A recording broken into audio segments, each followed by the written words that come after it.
Hello, hello, hello, hello, hello, hello, hello, hello, hello, hello, hello, hello, hello. One more hello. Mwah.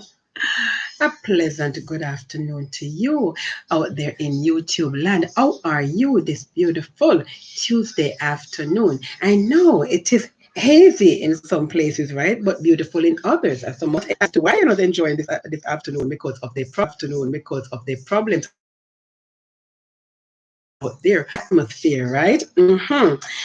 But it is Tuesday, June 23rd, 2020, and you're watching Omega Live with JJ, Woman Without Borders. Welcome. Thank you. Thank you, thank you, thank you, thank you, thank you. I do not take it for granted that you are here with me. You could have been otherwise, but you chose to spend this afternoon with me, at least for an hour, right? Absolutely. And I appreciate you. As we are watching right now, I'm inviting you to press that button, the share button, and invite your friends and family to tune into this program because it's going to be a very informative. You know, my programs are always informative, right? I know people tell me all the time. They said, "Where do you get this information?" Right? And I'm like, it's there. It's all there. I have no, insider information as if I'm so special and I get insider information. No, no, it's out there, and I get the information the same way that you can get it too, right? However, we are at different stages and places in our lives, right? And have different priorities. And so I get the information and I give it to you, my fellow students of knowledge, who know and understand that my people are destroyed for lack of knowledge. And it's important to know things, absolutely. So you can make informed decisions, absolutely. And so that's why I do what I am doing, right? So that you can make informed decisions with the information that I give to you. Yeah. And so, guys, of course, I'm going to go straight into the news because I give you the news and then I give you my 2 cents on the news, right? If it's your first time, you have never been on my program before, it's your first time, a special welcome to you. Mwah. Thank you. And I noticed I have more subscribers. Thank you to my new subscribers. Mwah. Thank you for subscribing. Guys, remember you must subscribe.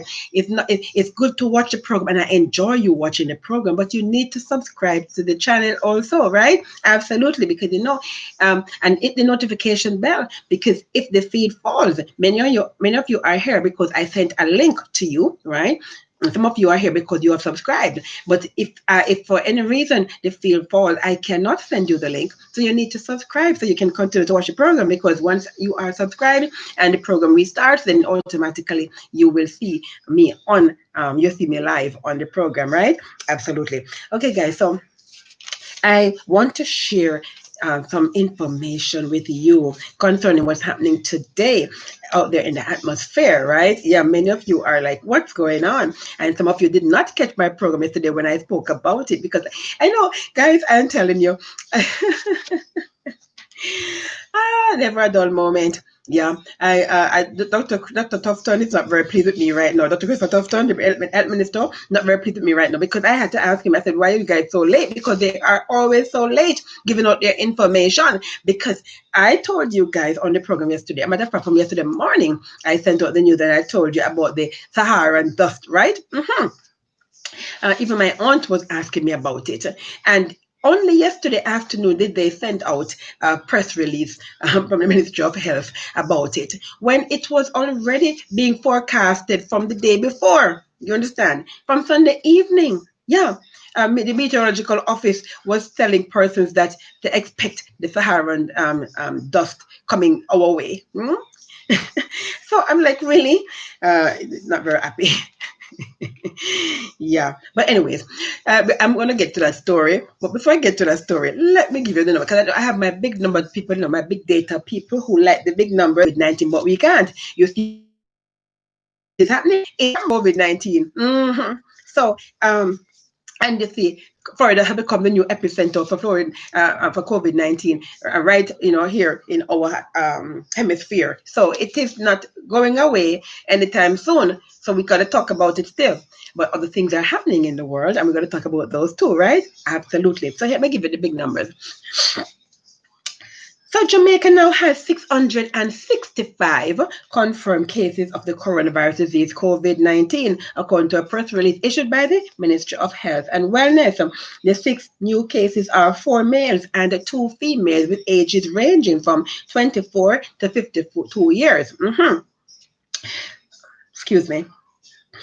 All 6 are either imported or imported related, meaning that we have 4 of them, 3 that came on a cruise ship, presumably they are cruise ship members, right? Again, family members, guys. When you come back to the country, I know you're happy to see your loved ones, right?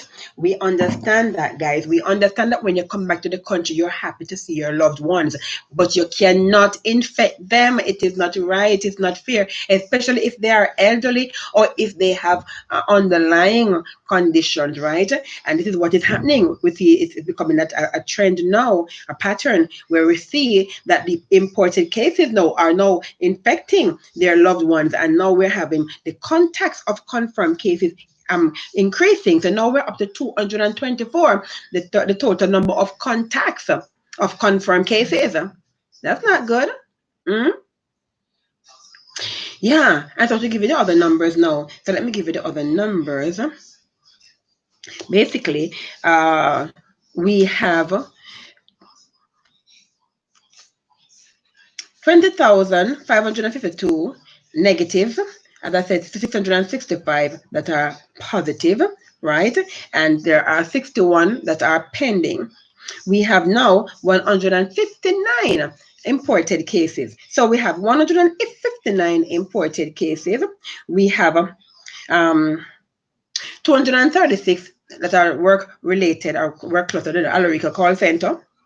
We have 224 that are contacts of confirmed cases. So you know that means that there are only 39 local transmissions. So all of these cases are overseas cases coming in and contacts off. Yeah. Wow. Yeah, of the total number of cohorts, 382 are females with 283 being males. There are now 300 persons up in government facilities, so the number of persons in government quarantine has gone back up. I'm sure as a result of that cruise ship that came in, right, on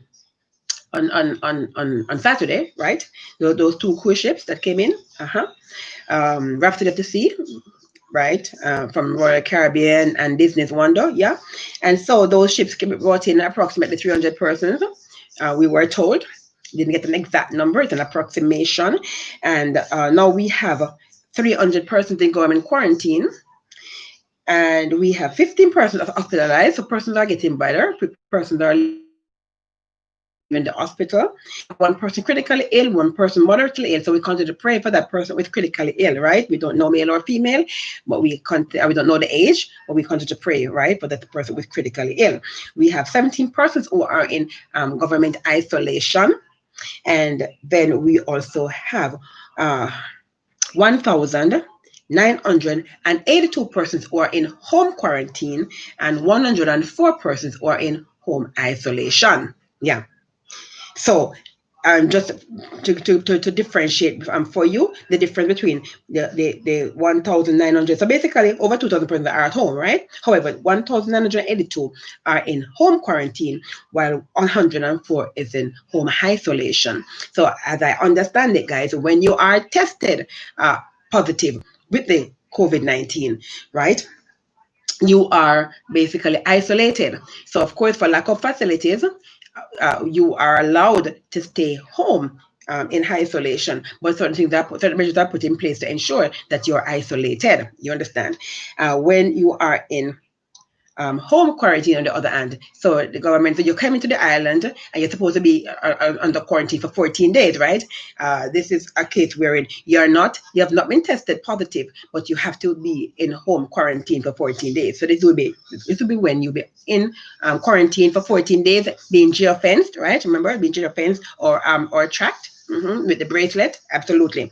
But it doesn't mean that you have COVID-19, but you have to be home for 14 days in quarantine. So that's what home quarantine is, as opposed to home isolation, when you definitely you're tested positive for the disease, but you're allowed to stay in your home, right, while you recover. Absolutely. All right, so I hope that was clear for everyone. Now you understand what that means. Okay, so that's my number, guys, for my big data people. I'm gonna have some more data. I'm putting together something, guys, to share with you between tomorrow and Thursday. I won't go into it now, but basically, as I'm looking through these numbers, I'm seeing something that I want to share with you, and I'm working on it. Yeah, the journalist in me is coming out more and more as I do this. Yeah, all right, guys. So, continue with the news. An Ananda alert has been activated for 15-year-old Karina Blake of Sweet Sop Lane, Old Harbour, St. Catherine, who has been missing since Monday, June 8th, 2020. She is of fair complexion, slim build, and is about 6 feet 2 inches tall. Reports are that Karina was last seen at home at about 11 a.m. on June 8th, wearing a brown and white blouse and black shorts. All attempts to locate her have failed, the police reports. Anyone with information as to her whereabouts is being asked to contact the Old Harbour Police at 876-983-2285. The number again is 876-983-2285. Or you can also call the police emergency number, that is 119, or you can call Crime Stop 311, or just visit your nearest police station. Yeah, absolutely. Yeah, guys, I am telling you, I am just so tired of reading about our missing teenagers, and no one seems to be able to do, because I when the story was on, it's on Twitter, and so I tweeted to the newspaper, and I asked them, because and this was actually in the Observer, right, the Jamaica Observer, and so I tweeted them and I asked, I mean, seriously speaking, does this Ananda alert, is it really effective? Is it really effective? Because I always, whenever I get these Ananda alerts, I always retweet them with the hashtag Ananda alert. Now, if the person is found, we don't normally hear that this child has been found, right? We don't normally hear it, and then we have no idea either if this Ananda alert is effective in actually locating these young people, right? We don't know that either, and so my thing, and person who know me will tell you, right, that I know how real human trafficking is. Right, and most persons, unfortunately, I don't think enough is being done in terms of educating the public. And one day I'm going to do a program on that, guys, in terms of human trafficking, because it is real. It is $1 billion with a B. It's $1 billion and heading towards $1 trillion business around the world, and it is huge in Jamaica. Huge in Jamaica, and Jamaica is one of those hubs for human trafficking. You understand? And so even with Not for Tip, I think Not for Tip, they basically had a tweet, and I had to tweet and ask them, because I really don't think that they are really doing enough or being as effective in the fight against human trafficking in Jamaica. And with Jasmine Dean missing, and you can't even find her bone, she is, for me, until I'm proven otherwise, she's one of those persons who I believe could have been trafficked. You understand? Because what they do with the guys, and this is real. I'm talking about something that is real. I'm not talking about something that is not real. I am talking about something that is real here in Jamaica. You understand? What they do is that they put these young girls on containers and ship them out of the country. Yeah? Yeah. They are shipped out of this country. And it is a big thing. And then now, I'll talk about shipment and containers. I'm going to get to a story about this MOU that the government is supposed to sign with the United States of America concerning guns coming to the country. But I'm going to get to that story later on in the program. But it just came across my mind as I mentioned this shipment, because corruption is so prevalent in this country, and with all these watchdogs that we have, I'm not seeing enough being done, guys, to stem, you see, crime. It's not just murder. It's not the only crime that you have in Jamaica. Yes, it's a big part of the landscape, but we have other crimes like human trafficking, like gun trafficking. You understand? Drug trafficking. All of these things that are happening in our country, right? And these are not small man business guys. These are small, because you know how expensive a gun is. A simple pistol is $250,000. You understand? Not to mention a AK-47 in millions of dollars. You understand? So gun trafficking is not a small business. Human trafficking is a small business, because one organ in the body, you understand, is almost $500,000.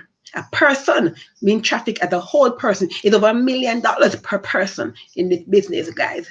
This is not a small man business, it's a big man business. And it goes to show that the people who are doing this, and because when I look at the fabric of our society in terms of the persons who are in the institutions and agencies working here, and I read, for example, yesterday I gave you a story about the gentleman who is supposed to be taking over from Shahini Robinson in this in this upcoming maybe by election, right? The list of entities or interests that he has in this country is varied. You see, he's a businessman, he's a farmer, he's many things, right? So it's obviously clearly somebody with means, right? Clearly somebody with means. I'm not saying I'm not associating it with human trafficking. I'm using an example to show you how these people's lives and how the fabric works in terms of how their lives intertwine, and how these persons, they know each other. They know each other, guys. That's what I'm getting at. They know each other, and so it is. We're in a situation where many of these persons who are our representatives are supposed to represent us and supposed to look out for our best interests. You understand? They know the person who are the perpetrators of the crime in this country. And they refuse to do anything about it because sometimes some of them are their friends. It's like, Epstein in the States, you understand? And allegedly Bill Clinton and all these persons and Prince, the Prince in UK and all these persons, the big, big shots, yeah. They know each other. They know what they do. Yeah. And so they can't come and put the ankle bracelet on anybody because, but it's time now, man. It's high time. We got to have some people. There has to be some people who are willing to stand up, right? There has to be willing to stand up and say, enough is enough. Enough is enough. Our children, you can't do this to our children. Our children are our future. You cannot do this to our children. It's about time.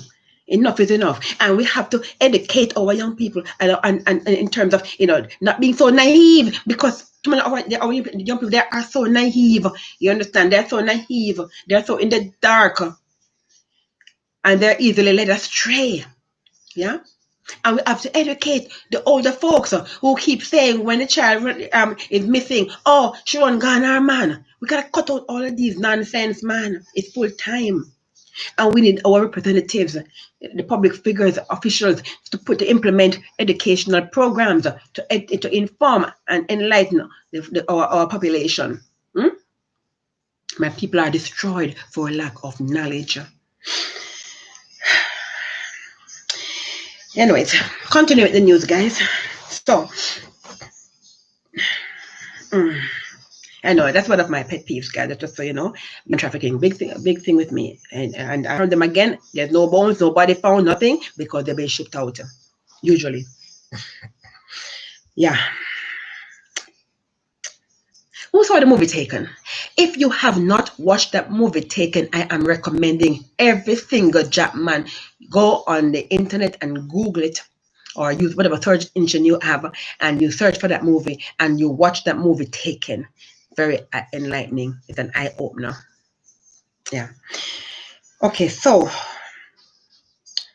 the dense plume of Sahara dust that shrouded much of the country yesterday is expected to peak today, Tuesday, June 23rd, with conditions worsening. And we see that, right? Conditions worsening. Though the director of the country's meteorological office, Evan Thompson, said there is no need for alarm. Quote, we're expecting it to continue throughout this week.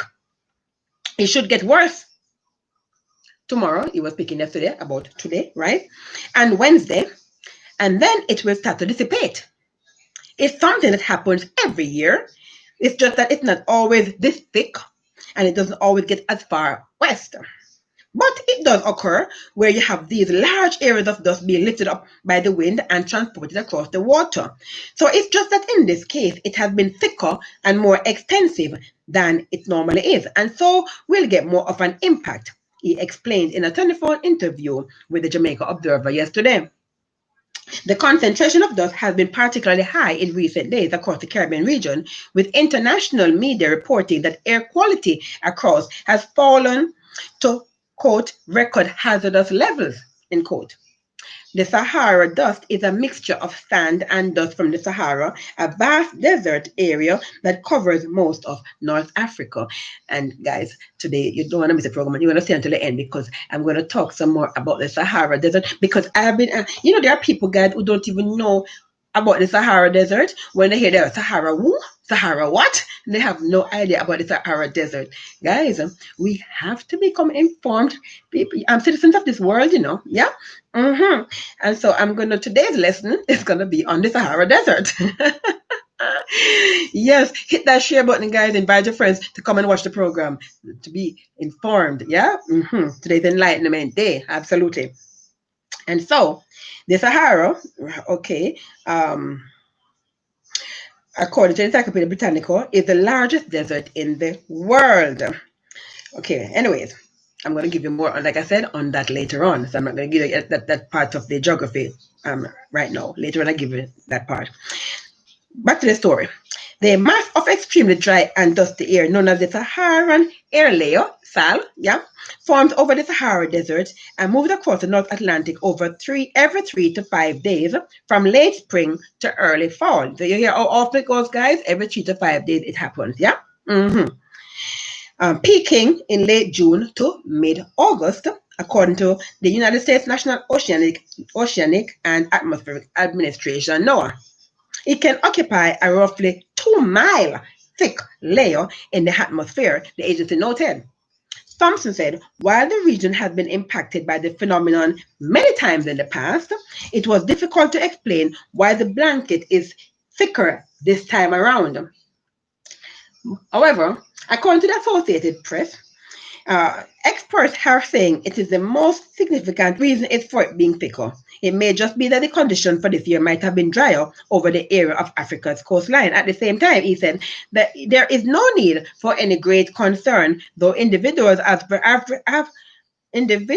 with respiratory issues might be impacted. Quote, the main concern I think people have would be like for respiratory illnesses because you have a lot more dust particles in the atmosphere. But outside of that, there is no other threat.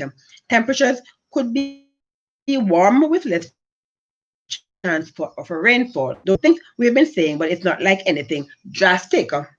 In a news release, yesterday, issued by the Ministry of Health and Wellness, they cautioned the public to guard against the effect of the Sahara dust. It said excess exposure to the dust particles can have severe health effects, including increased risk of respiratory and related illnesses such as asthma, chronic obstructive pulmonary disease, COPD, and respiratory infection and allergies. The ministry said the skin and eye irritation can also be experienced as there's an increased risk of waterborne illness. The public, the health ministry, and especially individuals who are already experiencing or who are prone to respiratory illnesses should exercise great care by observing the following. So pay attention. 1. Stay indoors as much as possible. 2. Wear face mask. 3. Wearing long sleeves clothing and protecting your eyes will also help. 4. Wash hands regularly and avoid touching your eyes. 5. Ensure water that is being harvested is treated. And 6. Cover water used for domestic purposes, including drinking water and water for food preparation. Those are the steps that the Ministry of Health is advising persons to take at this point in time. And so if you go outside now, you will see that outside is very hazy.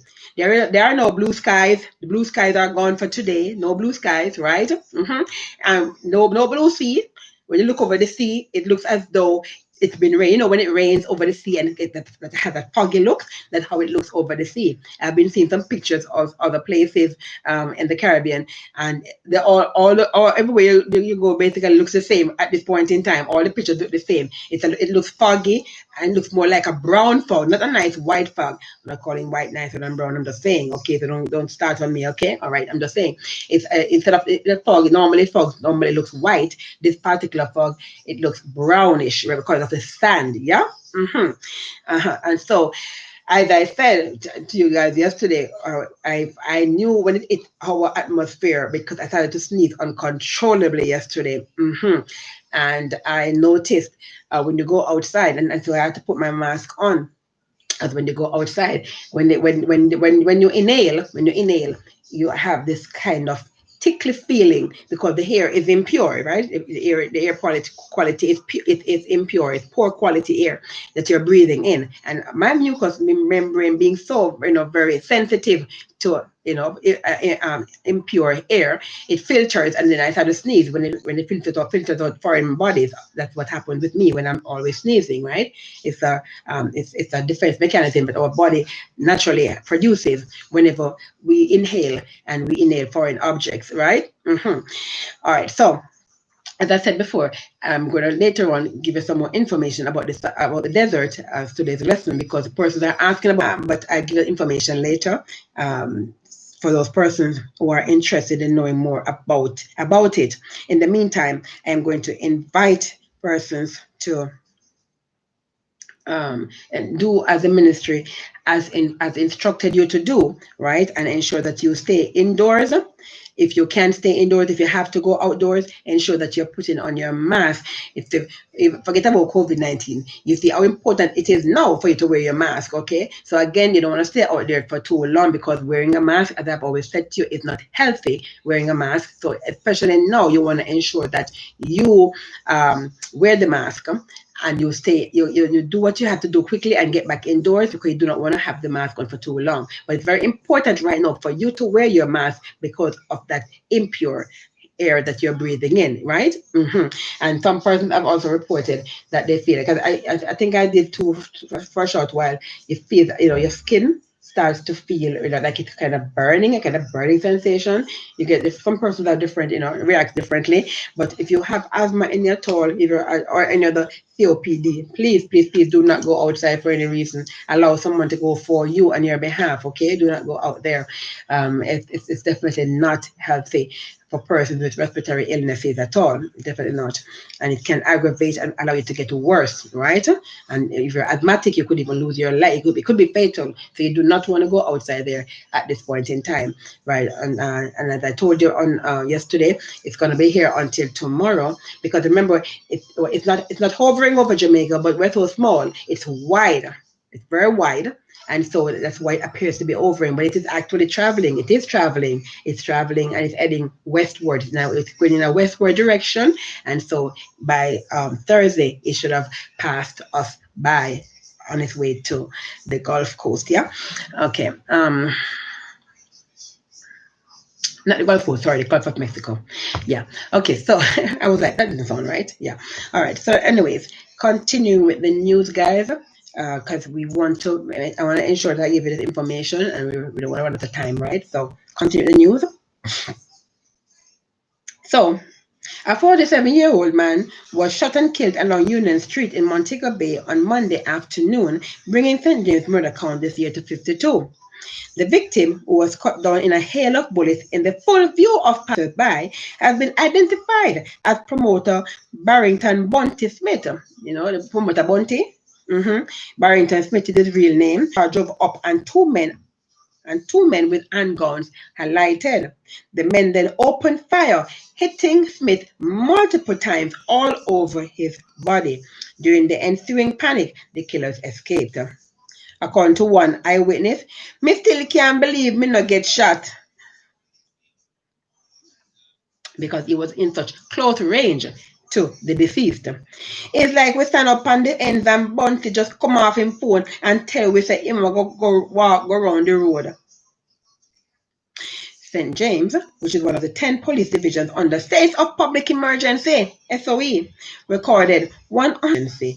I mean, what can I say? We are under a state of emergency, and this is what is happening. Imagine if we were not under a state of emergency. This is what I'm asking then. Is that what you're saying? If this is how we are behaving under a state of emergency, are you saying that were there no state of emergency, it would have been worse? And this is why I'm saying the state of emergency is not working clearly. It's ineffective, and it should be discontinued, my opinion. Yeah? That's how I look at it. Yeah, because if it's not working, then it needs to be discontinued.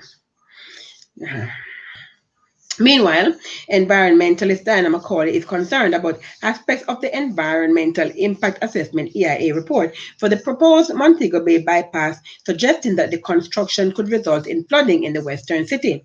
The government is predicting that the bypass will usher in a new frontier for economic development in the tourist capital and the wider western Jamaica. However, based on what she has seen of the report, McCauley, the chair of the board of directors of the Jamaica Environment Trust, is unsettled. Quote, the Jamaica Environmental Trust is still reviewing the EIA report, which is almost 700 pages. In our first look, I have very serious concerns. The removal of mangroves and the potential for flooding, she told the Gleaner. On November 22nd, 2017, Montego Bay was severely impacted by flood waters after heavy rains lashed the city for more than 4 hours. The flooding caused infrastructure damage and raised concern about the capacity of the city's drainage system. It also left scores of commercial operators with millions of dollars in losses and caused major damage to the city's road network. And I'm telling you, I was actually at home that day. God is so good. I'm telling you, that particular day I was supposed to be on the road, but I was at home on that day. And I'm telling you, when I heard the news, something in terms of